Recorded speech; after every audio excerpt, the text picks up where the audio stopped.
caríssimo irmão Padre Aldeci, Padre Dalci, e aos nossos amigos diáconos que aqui se fazem presente, juntamente com os coroinhas e todo o povo de Deus.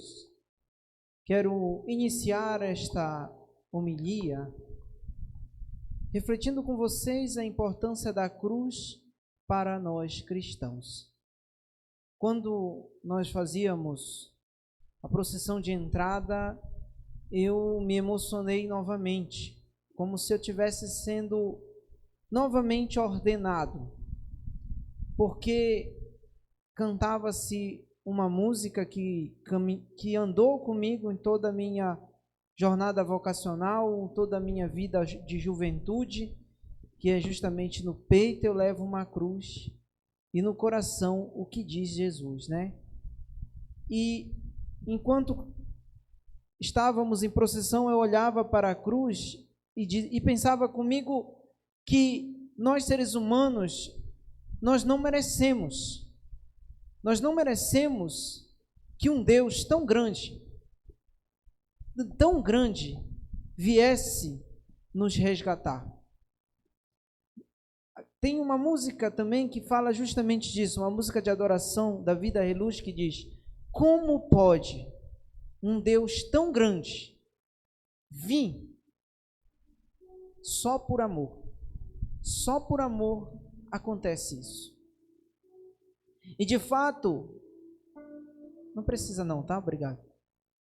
E de fato, a cruz de Cristo nos resgata de uma maneira tão bela, tão perfeita, que só isso bastaria para que nós morrêssemos de amor por Ele. Só isso bastaria para que nós largássemos tudo, todas as preocupações, todas as tribulações, todas as angústias, todos os sofrimentos que nós trazemos no dia a dia, por conta de diversos problemas, financeiro, saúde, amoroso, problema lá com a família, a relação familiar, pais e filhos, marido e mulher, sacerdote e povo de Deus, sacerdote e aqueles que são superior a ele, os bispos. Tudo isso para nós deveria ser não uma dor, uma tortura, mas um motivo de alegria. Entender o que diz a carta de Paulo. Hoje a leitura da carta de Paulo nos revela isso, meus irmãos. Nos revela que nós não pertencemos a nós. Nós não somos nossos para fazer da nossa vida como bem entender. Nós somos de Cristo. Nós fomos resgatados por Ele numa cruz. Vocês têm a graça e a alegria de ter participação numa paróquia onde lembra que nós somos do Cristo crucificado, que nós proclamamos a fé em um Deus que morreu por nós. Eu lembro muito bem das aulas do meu professor Alberto Casalém, que ele dizia o seguinte para nós. Quando ele falava do Evangelho de Marcos, o Evangelho de Marcos mostra que é só na cruz que o cristão reconhece o seu Salvador. Se vocês lerem o Evangelho de Marcos todinho, só há 3 momentos em que se diz que Jesus é o Senhor, em que Jesus é o Filho de Deus. No início do Evangelho de Jesus Cristo, Filho de Deus. No meio, quando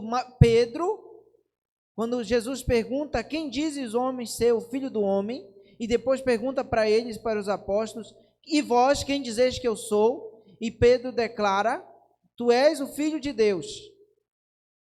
E na cruz, quando o soldado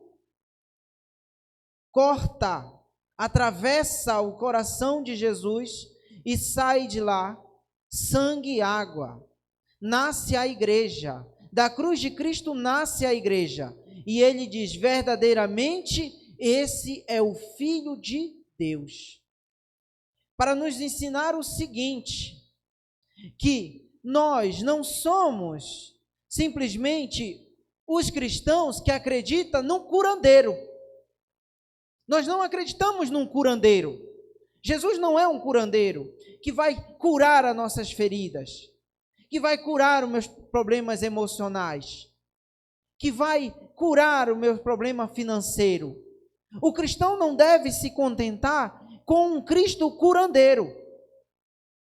Também nós não somos os cristãos que acreditam num Cristo pregador, que fala bonito, que ensina bonito. Nós não somos o cristão que acredita simplesmente no pregador. E também nós não somos simplesmente o cristão que acredita no Cristo milagreiro, que faz maravilhas na vida do ser humano. Não, nós somos cristãos porque acreditamos que o Verbo se fez carne, que Deus, que não devia nada a ninguém, mas simplesmente por amor, se entregou numa cruz. Primeiramente, se encarnou no ventre de Maria, se fez carne, nascido de uma mulher, como diz Paulo. E esse Filho de Deus não se contentou em apenas assumir a nossa condição humana. Ele não se contentou em apenas elevar a nossa condição humana à condição divina. O que é santidade? O que é ser santificado? É elevar a nossa condição humana, decaída pelo pecado, a uma condição divina, até a participação no céu. Então nós não cremos simplesmente num Deus curandeiro, mas num Deus que se fez carne e quis morrer por nós na cruz. Por isso que tudo que nós fazemos na igreja, tudo que a igreja faz, meus amados irmãos, não é para a satisfação do homem, não é para que o homem se sinta mais feliz, não é para que o homem simplesmente se sinta confortável. A igreja de Cristo não é para isso. A igreja de Cristo é para lembrar que nós devemos amar Jesus Cristo de todo o nosso coração, a ponto de nós mesmos sermos capazes de entregar a nossa vida por Ele. Se for preciso morrer por Ele. Por quê? Porque o cristão é capaz de morrer por Cristo. Porque o cristão chega à capacidade da loucura de morrer por um homem que viveu há mais de 2000 anos, e que dizem as línguas dos apóstolos e de todos aqueles que viveram naquele tempo, que ele ressuscitou. E por que fazemos isso? Porque somos loucos. Para o mundo nós somos loucos, mas para Deus nós somos sábios, porque sabemos onde confiamos. O evangelho do sábado, não de domingo, que é o de hoje, o evangelho de sábado diz o seguinte, que o homem que ouve as palavras de Jesus e põe em prática é semelhante ao homem que constrói a sua casa na rocha. Sejamos nós a construir a nossa casa, não numa rocha simplesmente, mas no madeiro. Eu peço licença a Jesus Cristo para parafraseá-lo de uma maneira diferente. Dizer o seguinte: não, nós não simplesmente construímos a nossa casa na rocha, numa rocha qualquer. Nós construímos a nossa casa no madeiro. No madeiro que é mais forte que qualquer rocha.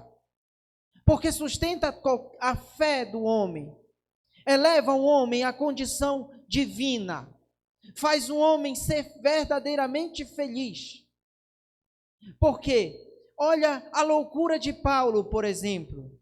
Paulo apanhou, sofreu perseguição, foi taxado como louco, perseguido pela sua própria família, mas mesmo assim era feliz, porque ele sabia que as coisas, as riquezas desse mundo não ia dar para ele o que ele precisava, que era a liberdade, a felicidade eterna, porque a vida nesta terra é passageira.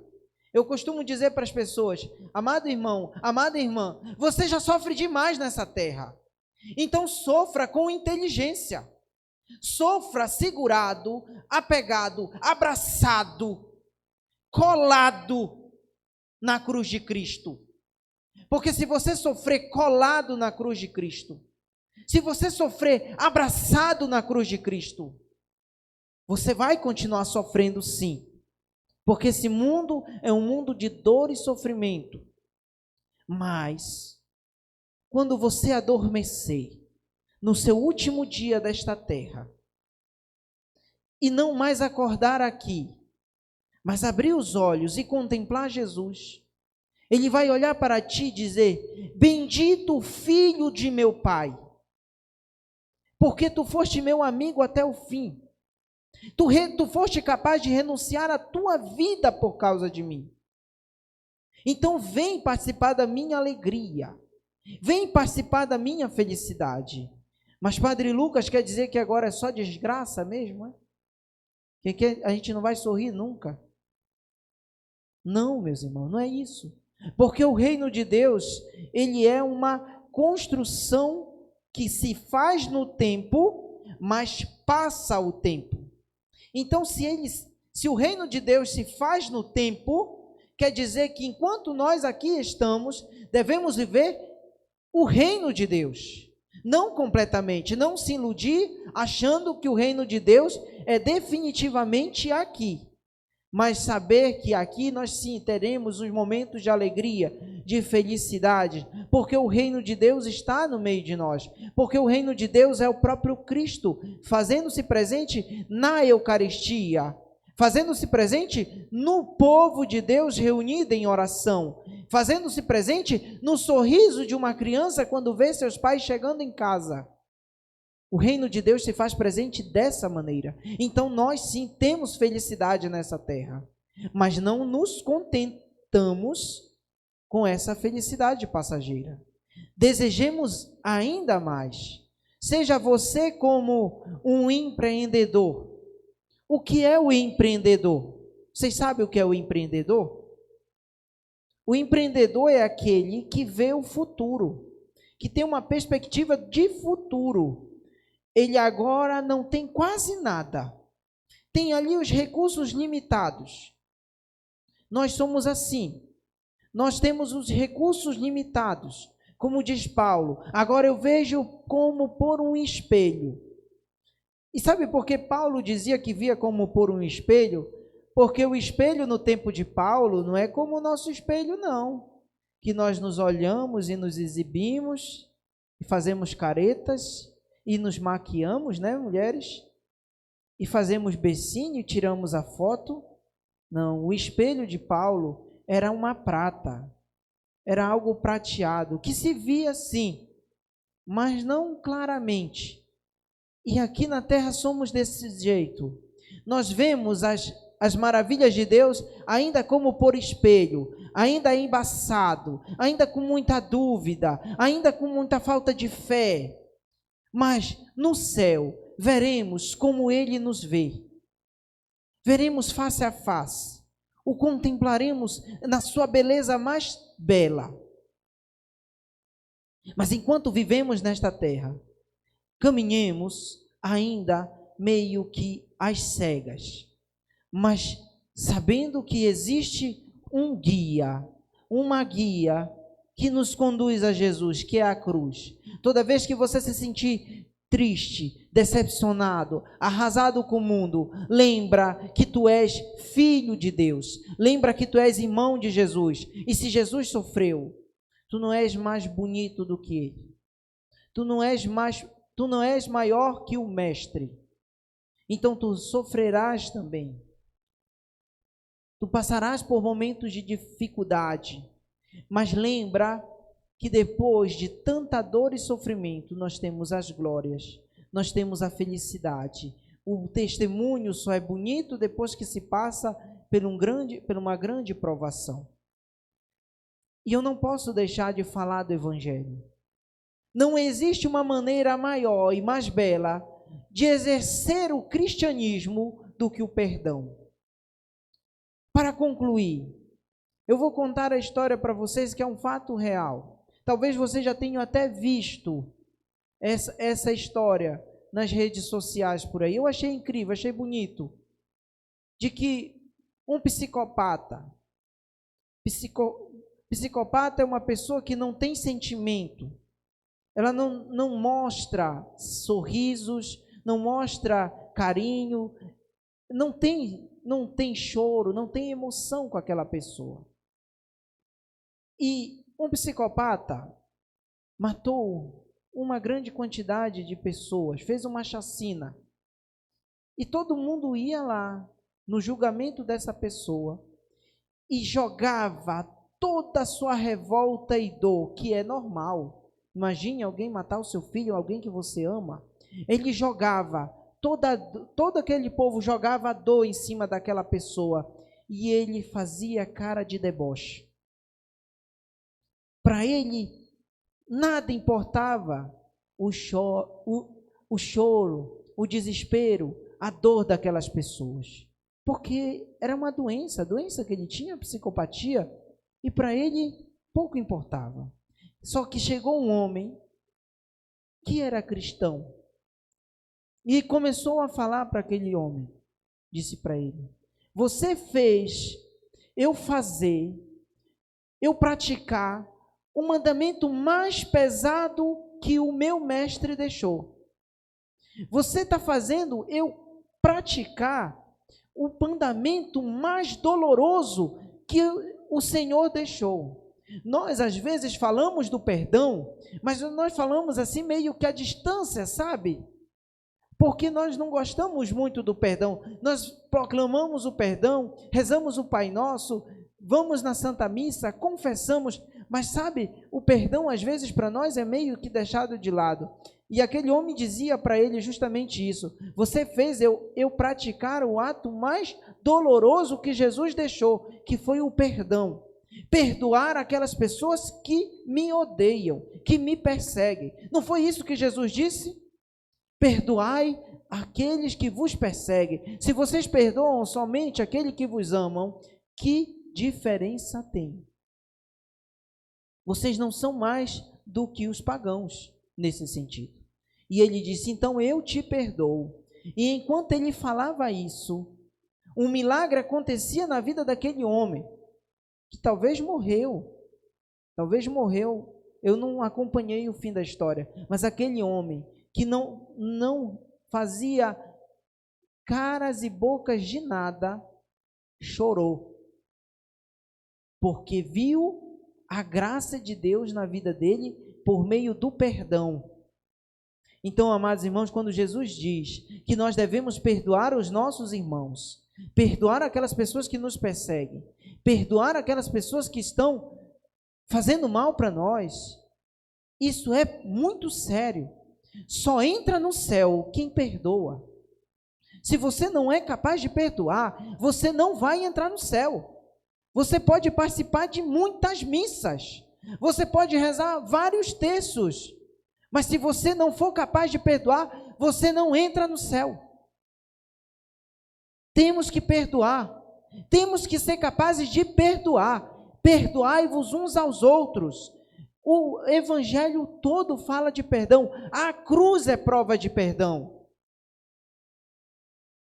Quando ainda éramos pecadores, Paulo diz, quando nós ainda éramos inimigos de Deus, Ele morreu por nós. Então quem sou eu para não perdoar o meu irmão? Eu que devia tudo, eu que estava condenado ao inferno, eu que não tinha a condição divina na minha vida, eu fui perdoado. Ele morreu por mim, Ele morreu por ti, então perdoa, meu irmão, não deixa o perdão passar.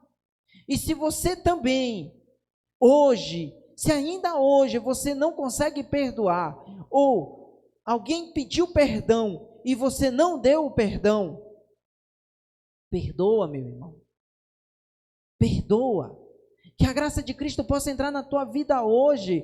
Que a festividade da Santa Cruz, a festividade do Cristo crucificado, não seja simplesmente euforia. Que nós não façamos dessa festividade linda, maravilhosa, que é a festividade da paróquia de vocês, apenas euforia, mas seja testemunho de que somos verdadeiramente cristãos. Que São Miguel do Guamá realmente existe em São Miguel do Guamá católicos. Católicos que sabem amar, que sabem perdoar. Se marido e mulher, se vocês ainda hoje estão de mal um com o outro, se faz semanas que vocês não dormem junto porque não conseguem perdoar, perdoem. Perdoem. Pelo amor que vocês têm a Cristo Jesus, perdoem um ao outro. Saibam se perdoar. O Evangelho nos ensina isso hoje. Você não sabe do dia de amanhã. Se você guarda essa mágoa até hoje, amanhã você pode morrer. E aí, como vai ser? Ou a pessoa que você tanto desprezou, porque fez uma coisinha simplória na tua vida, não foi nem tanto. Ah, o meu marido faz muito tempo que ele olha com cara feia para mim, mas o rosto do teu marido é assim mesmo, mulher. Só que tu não vias porque tu era apaixonada. E quem é apaixonado não vê o defeito do outro. Mas faz muito tempo que essa mulher olha para mim com aquela careta horrível. Está aí toda relaxada. Não. Faz tempo que ela é assim. Só que tu ainda eras apaixonado. E tu velavas.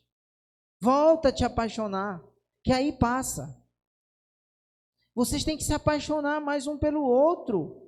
Marido e mulher, às vezes, só namoram enquanto são namorados. Depois que passou o namoro, acabou. E aí? Continuem.